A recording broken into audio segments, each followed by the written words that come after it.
હમણાં ભગત બોલ્યા તારા આત્માને ઓળખાવીના લગતી નથી ના પડે તો આપણને તો બધા દેવોને લોકો ઓળખાવે છે પણ પોતાના અંદર ભગવાન છે તે કોઈ ઓળખાવતું નથી. આપણા અંદર છે તેને ઓળખાવો. હે ઇન્ડેસો પિંડેસો પ્રમાણે તમારા અંદરથી આખા બ્રહ્માંડની રચના થઈ છે. આ મંદિરની પારખ છે તો આ મંદિર બની જાય. આ મંદિરની પારખ નથી તો આ મંદિરને કઈ ખબર પડે નહીં.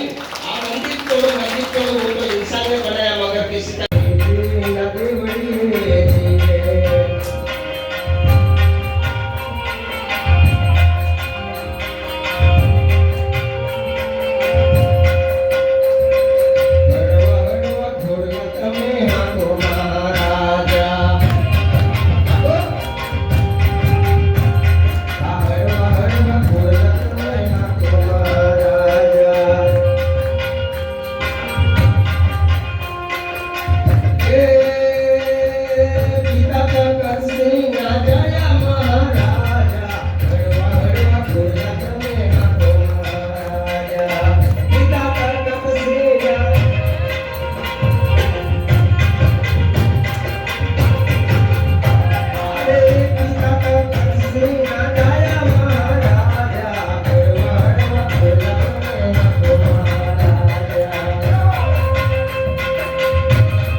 તેમના નામે આજે ભજન ગવાય છે. માતાજીએ ભજન બનાવ્યું નથી પણ જીવન ભજન બની ગયું છે.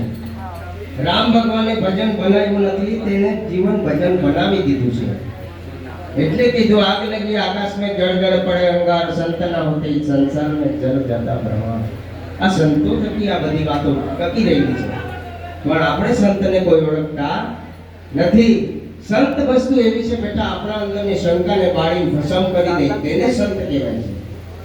શબ્દના મારા મર ગયા શબ્દે છોડ્યા રાજ, જેણે જેણે ગુરુના શબ્દ ने विवेक किया उसका सुधर गया सब नाम लिया सब किया सकल शास्त्र बिना नामे नरके गयो પર ચાર વેદની વાતો કરે પણ પંચમ સૂક્ષ્મનો વેદની વાત ના જાય પહેલા ખોપરી પછી ચોપડી પહેલા ખોપરી પછી ચોપડી બરાબર એટલે જે આગળ આ ભક્તિ કરી ગયા એ લોકો આ ભક્તિ એટલે જે વસ્તુ આપણે જોઈ રહ્યા છે એને ભક્તિ કરી છે તો દીવા પડે છે ને આપણે કશું કહ્યું નથી તો આપણને ગામના લોકો ગામમાં દાતેડી માંગવા જાય તે નથી આપતા એટલી આપણી ભક્તિ સાચી વાત છે આપણે આદિવાસી કોળના કહેવાય શું કહેવાય આદિવાસી